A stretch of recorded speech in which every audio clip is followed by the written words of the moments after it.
এই মে মাসের পর জুন মাসে আপনি খাল খনন শুরু করতে পারবেন না, পানি বেশি চলে আসবে।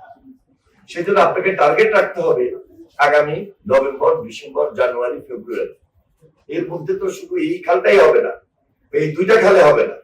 আমরা আরো সারা বাংলাদেশে যেহেতু 20,000 কিলোমিটার খাল আমরা 5 বছরে শেষ করব, তাহলে একটা অর্থ বছর অর্ধেক চলে যাবে, আর থাকবে 4.5 বছর।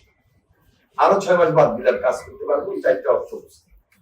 4টা অর্থ বছরে কত কিলোমিটার খাল আমরা এখানে খনন করব এই জেলা বলতে এই জেলার গুরুত্বপূর্ণ খালগুলা কত কিলোমিটার, সেটা আমাদের ডিপার্টমেন্ট পানি উন্নয়ন বোর্ডের যিনি এক্সিএন আছেন ওনার দায়িত্ব হলো আমাদের এমপি সাহেবদের সঙ্গে ওনার এরিয়া কোন খালগুলা গুরুত্বপূর্ণ, একদিকে ওনাদের ডিউ লেটার আছে, আরেকদিকে জনস্বার্থে ওনার নলেজে আছে, এগুলাকে সমন্বয় করে জেলা ব্যবস্থাপনা যে কমিটি প্রধান ডিসি সাহেবের উপস্থিতিতে এগুলো আলোচনা করে আমাদেরকে যখন পাঠাবেন আমরা সেটা ঢাকাতে একটা প্রকল্প রেডি করে আগামী অর্থ বছরের আগেই বরাদ্দ দেওয়া শুরু করব।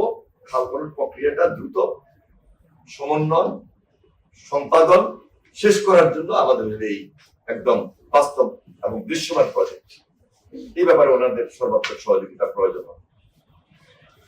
আমি খাল খননের ব্যাপারে মোটামুটি যা বলার আপনারা বুঝেছেন, আপনারা সবকিছুই জানেন। আমরা সবাই প্রকৃতির সঙ্গে যুদ্ধ করে এই এলাকার মানুষ এখানে বসবাস করি। আমার লক্ষ্মীপুর বলেন আর চাঁদপুর বলেন, ভোলা, বরিশাল, এই যে আমাদের পাশের অন্যান্য ডিস্ট্রিক্ট গুলা উপকূলীয় অঞ্চলে চট্টগ্রাম দেবে